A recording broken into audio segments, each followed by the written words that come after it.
Hey, I'm Ramon Ray with Small Business Trends, and we're at the Influencer Marketing Days in Midtown New York City. Rachel, how are you? I'm great. How about you? Fantastic. And Rachel's with the Performance Marketing Association. What is PMA? Yeah, so the Performance Marketing Association is a trade association. Mainly, we've worked with people in the affiliate marketing space. We've been around since 2008, and we're now welcoming people in from the influencer marketing space. We see a lot of crossover between the two, and so that's why we're here at Influencer Marketing Days. Awesome. And then what are some of the things that you're telling your members? What are some of the chatter, the issues, the problems, the concerns that they're talking about, that you're seeing, that you talked about maybe here at this event, or overall that you guys are facing? Sure. So some of the big things that we're seeing facing influencer marketing are a lot of the same issues that we're seeing facing affiliate marketing. There are FTC regulations that are coming out, guidelines for disclosures for affiliate marketers and influencers, letting consumers know that these are advertising spots, and then we also see a lot of tax issues that are facing individual states. It's a lot of information to keep up with, to figure out if your state is going to require taxes because you have affiliates in those areas, or if you have influencers in their states.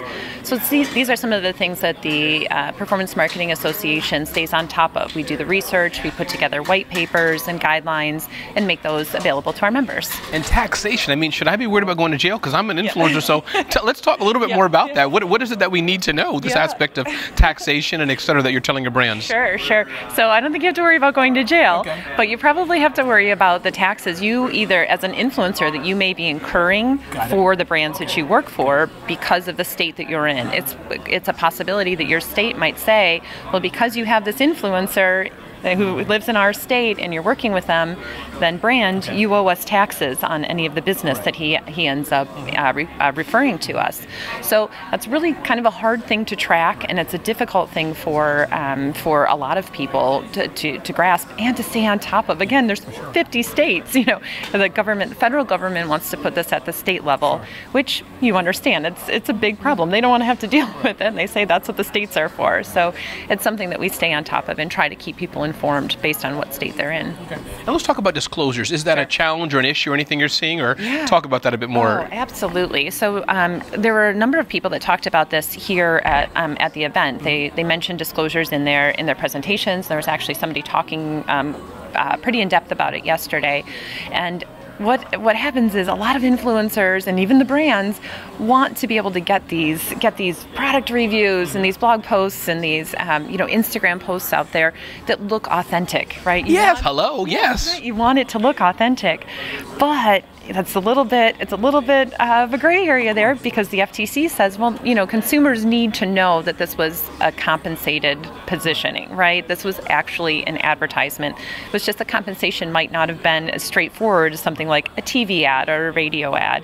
So they want us to be putting things like #ad in our sponsored posts. But Rachel, let's talk real here. The video cameras are off now. I mean, doesn't #spawn just look crazy? Is there any way to do it in the middle? #spawn is one you shouldn't use. Oh, okay.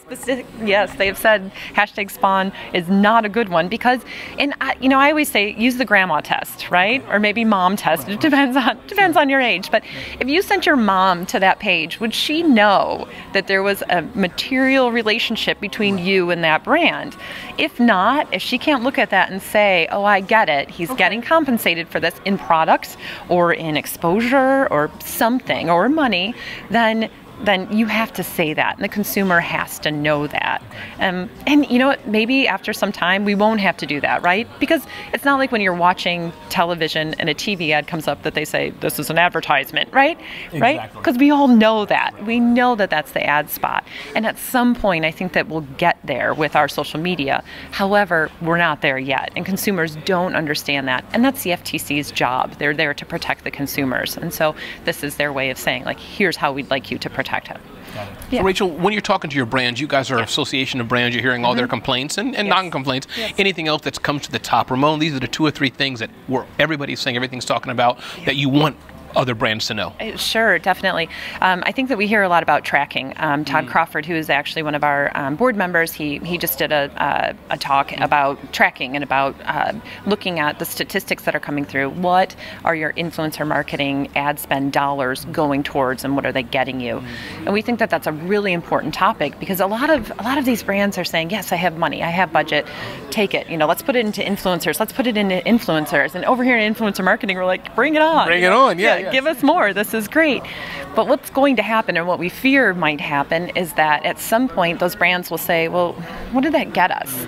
How many sales came from that? How much new business was generated from that? How much exposure did we really get from that? And if they can't look at concrete stats and say, this is what we got for our dollars, they're just going to slowly be pulling those dollars back. So we really want brands to focus a lot more on their tracking, and we want influencers to do the same thing. We want them to be able to say, this is the value I provided, and have concrete stats on that, so the brands can continue to have that budget available and continue to see that budget grow. There's plenty of room for that. And let's talk about one more thing, the aspect of brand influence versus sales is something that I talk about a lot. Not I talk about it, but I hear it from brands and etc. This aspect of the war between sales and marketing, as it were. Some famous celebrity, whoever it was or whatever, our brand was increased, is my point, versus the sale. Any guidance on that? Because brand is important to a degree. We all heard of, I don't know, Folgers Coffee and Clorox, all these big brands, but yet making the sale. What's your advice on how to make that judgment call and which one you should measure? Sure. And I think you should measure both, and I think both are very important. I come from the affiliate marketing space, where we serve the bottom of the funnel. We're constantly looking at those last clicks and last sales and those the last bits of activity that drive that final sale.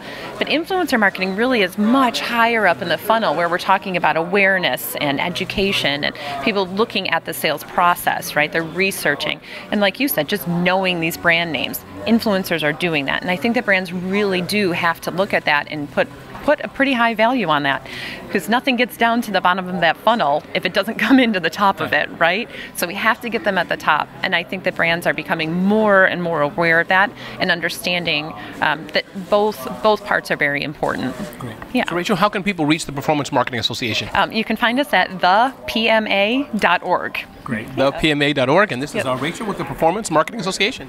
Thank you so much. You're welcome. And my name is Ramon Ray. We're at Influencer Marketing Days in Midtown New York City with Small Business Trends.